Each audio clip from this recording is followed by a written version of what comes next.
This is the Leadership in Insurance podcast, brought to you by FinPro Search Partners. Insurance companies are businesses and they need to look for the long term and be sustainable. We went from 0 to 1 and now it's going from 1 to 100. Insurance as a concept, as a kind of service, is brilliant.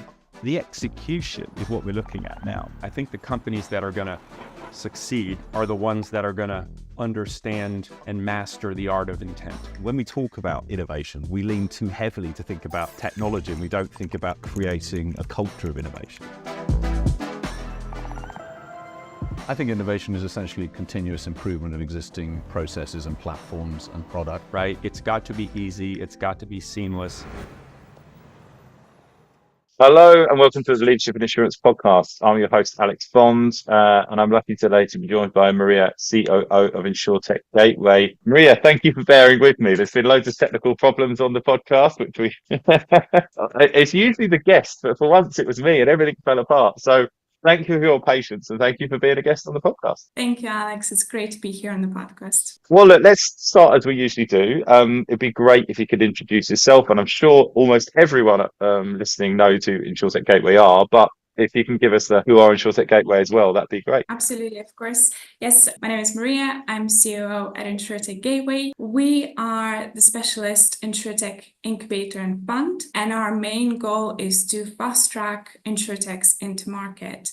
We were set up in 2017, and our main hubs are in London and Sydney, but we invest globally, and we now have over 40 portfolio companies and work with over 100 insurance partners. I've been wanting to do this for a long time, so thank you for coming on. We cross paths at all events and all sorts of things, so it's really nice to have you on. Insurtech Gateway, I think, is a unique proposition, but I think sometimes it's kind of missed in this slew of incubators and VCs, and it's always a kind of like what specifically do you think makes Insurtech Gateway unique? Yeah, great question, Alex. I think from my perspective, it's our in-house insurance expertise and our platform that are really unique. Many of the founders that we back and work with actually come from non-insurance backgrounds and have the main expertise in a specific field. So, for example, type 2 diabetes. So our role is really to bring that deep insurance expertise to that startup and the founding team. Our platform is also, I think, quite unique in its offering, and we've got 4 core pillars. One is around unlocking distribution, which is often one of the main challenges for early stage insurtechs. It's also centered around providing access to insurance and reinsurance capacity. And finally, the regulation capability and our ability to lead on investments. Yeah, I think that's the kind of magic circle, because I'm always a bit intrigued by that in that I think when I didn't work with venture previously, because I was working with much more traditional insurance businesses, venture wasn't something that we ever kind of strayed into. It's like how much additional work gets done outside of the investment or the incubation. I'm just kind of like on that. Where's been the kind of demands from the businesses that you've seen coming in, like over the period of time you've been there? Like, where's been the most kind of pressure in terms of what they need from you? I know it's different from different businesses, but has that changed thematically over the time that you've been there? Like, was it more about distribution before and now it's not? Or it'd be good to understand that. Absolutely. I think on the MGA side, the biggest hurdle to overcome tends to be finding the right insurance and reinsurance partners for pilot. In particular, if we're talking about brand new products, which would require a lot of work on pricing, product structuring, regulatory considerations, we're very lucky that we work closely with insurance partners that value innovation and are able to think creatively about launching these products, and most importantly, have a yes attitude to this rather than finding 1,000 reasons of saying no. But on the MGA side, yes, unlocking that first capacity is often the biggest challenge. On the SaaS businesses, I think one of the core hurdles to overcome is around finding that initial pilot customer. It's just, especially if you've got a product which is targeted at the insurance industry, I think it's really important to stay away from developing in a vacuum. And so trying to find that initial customer who you can really test out your MVP with and able to demonstrate the uniqueness of your solution is definitely one of the key aspects to solve. What's the makeup of the teams change? Because that's something we've definitely observed on our side. Like, there's very different teams coming to the table with InsurTech ideas now. I think in a lazy theme, I would say, is that we had much more kind of external non-insurance folk coming in, and I still there's a healthy trend of that, but there's kind of more insurance people, quote unquote, coming in with the new ideas and bringing to the table. But I know that's a really simplistic version of it, but what have you seen in terms of kind of the different teams that come with new ideas to work with Insurtech Gateway these days? Yes, I think in terms of our deal flow, we're definitely seeing a really big breadth of founders. So both that have really deep insurance expertise, especially if they're building a solution that addresses the insurance industry, but also founders, they're coming outside of an industry, like you said. So for example, one of the portfolio companies, they have launched the first carbon credit insurance solution, and they've got really deep domain expertise in the carbon credit. Or another example is, building the first offshore risk model. And so again, there is so much domain expertise in the offshore risk domain space. So I think it's, from our perspective, we're always keeping a very open door to founders from different backgrounds. And I think that actually is what brings a lot of value, right, and drives the innovation is, of course, the deep expertise, but also ability to think about outside of the box. And it's normally the teams that have complementary skill sets across those areas that do the best. I was reading this thing the other day, and I just wanted to get your opinion. It just came up when I was thinking about it. Do you believe like innovation is something that can be taught, or do you think it's a kind of form of creativity? It's something that people are kind of like essentially like creative, or they're not? Because I saw something the other day that was saying innovation can be taught, and we were debating it internally, and I kind of wanted to get your view on it, because you work in this sort of incubation, early stage business. Yeah, is it a taught thing, or is it maybe a nature thing? I don't know. What's your thoughts on that? Yeah, it's an interesting question. I think a lot of the entrepreneurs that we work with, they tend to just really kind of have this mindset from quite early on in their lives. They're just there and they want to bring new ideas to market. They're just, it's really what drives them internally. And I think that is actually one of the core areas to success when you're building an early stage business. Founders are one of the most resilient groups of people out there. There's so many ups and downs on the journey, but I think it's it's that ability to drive innovation, but also that ability to kind of communicate that in a lot of the ways to industries which have been kind of in status quo for a while. Yeah, to your question around kind of can you teach innovation? I mean, I think yes, to an extent, but where you see the biggest difference is where people are really driven by it from kind of an early point in their lives. It reminds me of the kind of acting principle, and I swear people get annoyed about me mentioning the fact I used to be an actor on here, but I think there's so much relevance here. If you've ever done, like, even if you've done acting at school, they talk about improvisation, and you always have to say yes and I always think that's what you can teach in innovation, is to say, a bit like, starting from first principles of saying, why don't we accept this is an idea that we could do? Why don't we accept this is something that could work, rather than going, no? It's like, right, okay, let's explore how it could, and then find out if it can. And it's that kind of improv idea of saying yes and. So, and I do think thematically some businesses are better at it than others, but I do think it's culturally something you can build in. But I just think the key people driving that probably don't need to be taught that. They just have that in their bones. So, sorry, I threw you a curveball there, but I was just like, it was something we were debating. I thought you'd have a good lens on it. It's the two sides of the Insurtech Gateway position, really, which is incubation and the investment arm. Just kind of really sort of wanted to understand the thinking behind that structure and really how they interact with each other. Like, can they operate independently? You can sit in the incubator, but you don't get investment, and vice versa. Incubator invests at pre-seed stage, and we work really closely with the founders to help them get to market. But as you say, Alex, we also have a dedicated fund which invests at seed and Series A stage. And we're now actively deploying out of our second fund. The fund backs startups that have been through the incubator, but it also supports startups that we meet at seed stage. So you don't have to go through our incubator to be able to receive funding.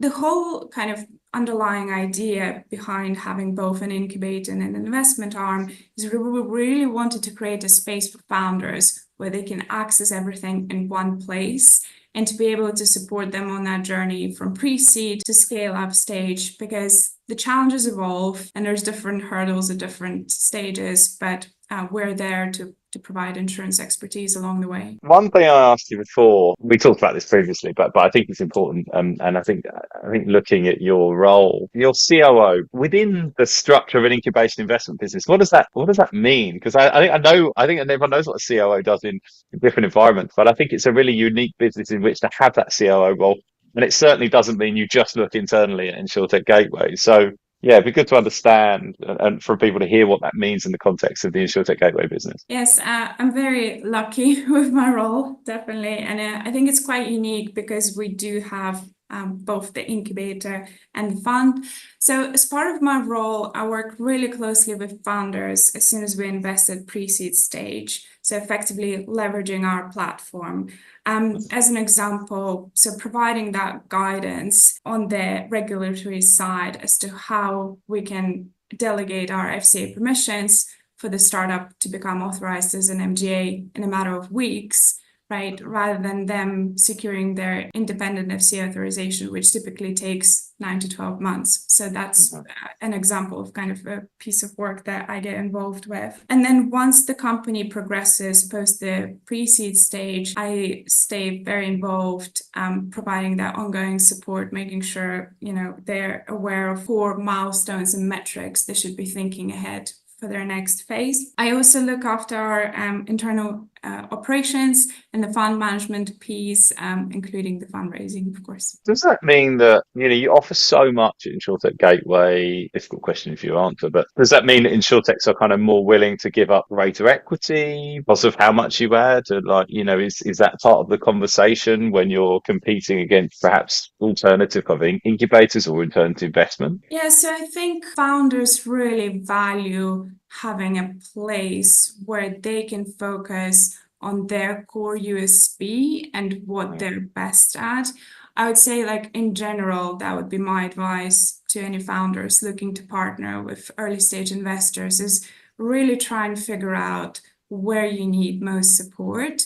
And you want to leverage that as much as possible from your investors and your broader partners, and be in a place that enables you to focus on what you do best. And I think that's the core offering that the founders value on our side is, they're able to focus on their domain expertise, and we're able to support them on the insurance expertise side up until the point that, they need to bring that expertise in-house.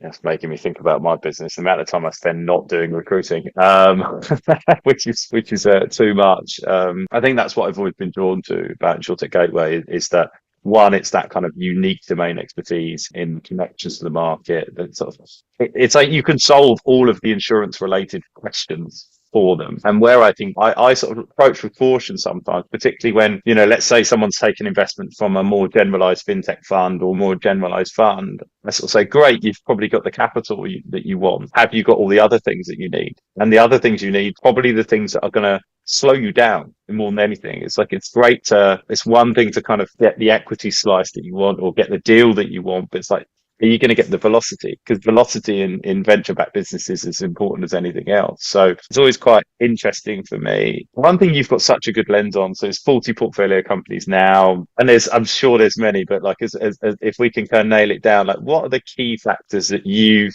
think lead to success when building an early stage insurtech? Yeah, I wish there was a simple answer to that. Yeah, I want it in 3 bullet points, please, if we can.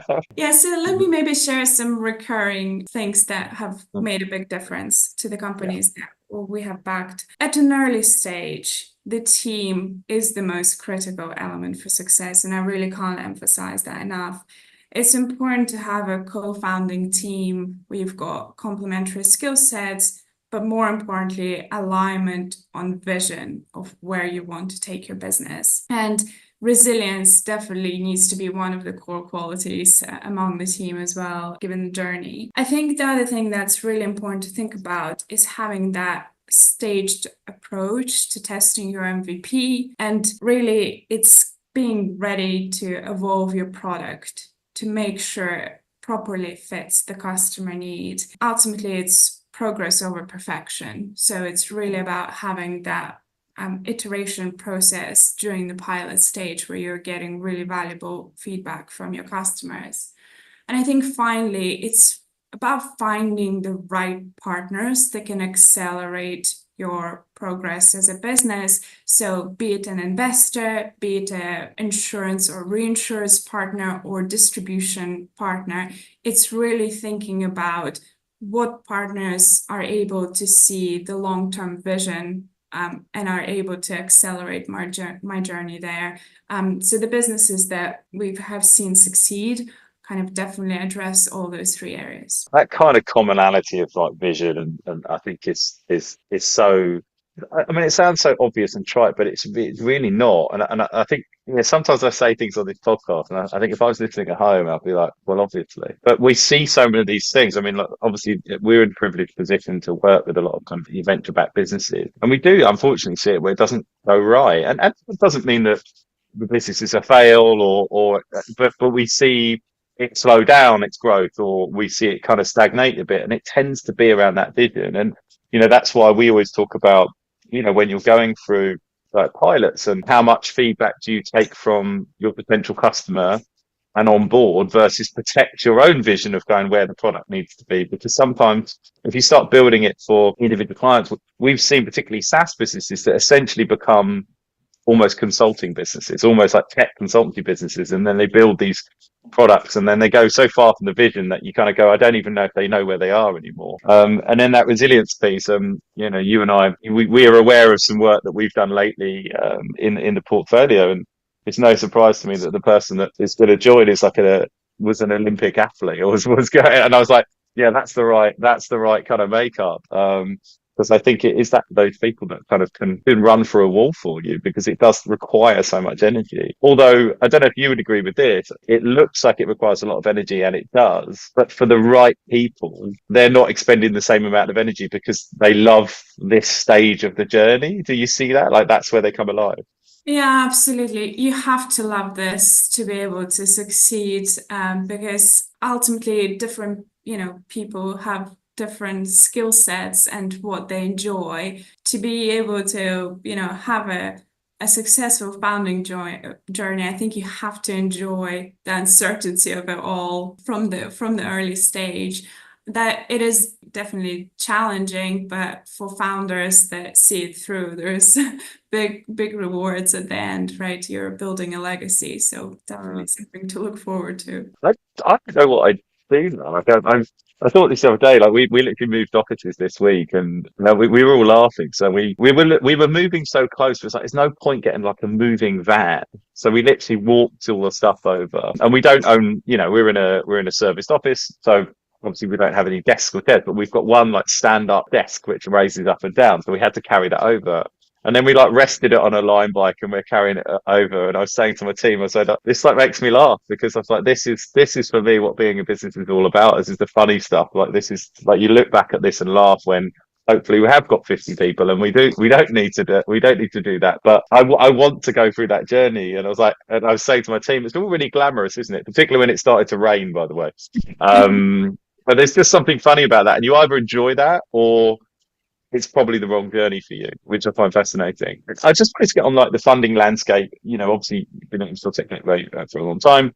the dynamic of Insurtech funding has changed. How has that impacted like the guidance that you've put to your portfolio company? It's definitely been a couple of challenging years in the fundraising market. Having said that, we definitely have still seen strong companies raise successful funding rounds. Of course, the focus has shifted a lot from growth at any cost to profitability. And as part of that, where we've seen founders succeed is when they're in control of when they go out to fundraise. And where that's been a success is where we've seen founders have very disciplined approach to setting milestones that they're looking to achieve ahead of the next funding round, and then going out to market as soon as you reach those milestones. That way, you're in control of the narrative, you're in control of the story, and it's not the runway dictating when you go out to market. On that, I would say it's very important to be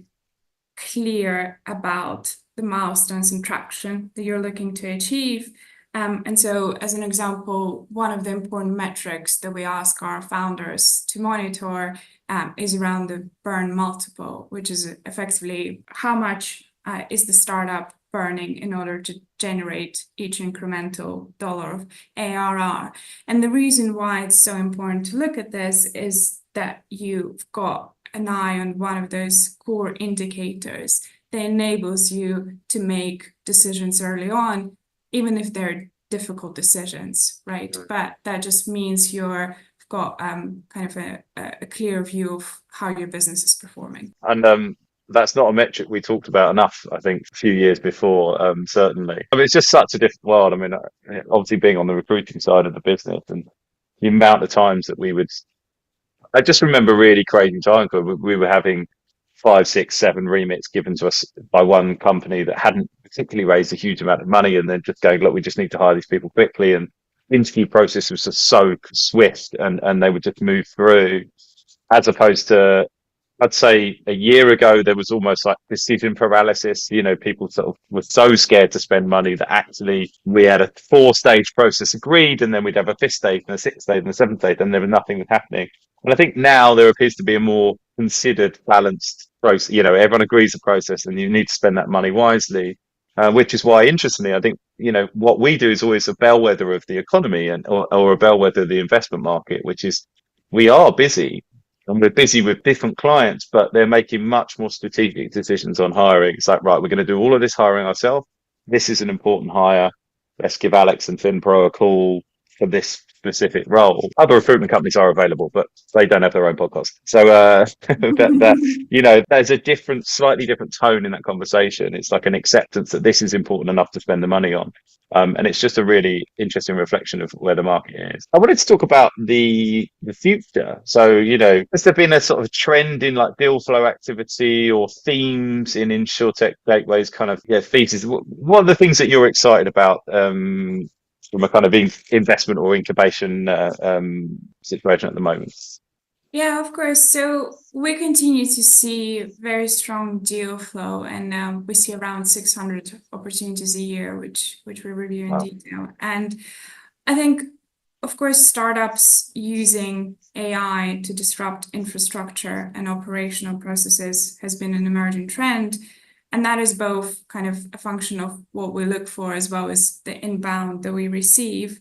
And of course, insurance is a very data intensive industry. So there's a lot of value add that can be achieved using the large language models across the entire value chain. We're working on one of the deals at the moment, exactly in this space. And I think there's definitely a lot of innovation to come still. I think in terms of themes, we would love to help the next generation of insurtech founders who are looking to address protection gaps. There's still a lot of core areas where the protection gaps exist, but of course, one of the core ones are around climate and natural catastrophes, digital economies, and new economies emerging, and also health and longevity. So those are some of the core themes that we've been actively looking at and have already backed a number of startups in this space. But I think there's still a lot of work to do. You can't invest in too many of those people that are doing good work. And I always end up finding myself being much more flexible on my fees when it comes to people that are doing things I really believe.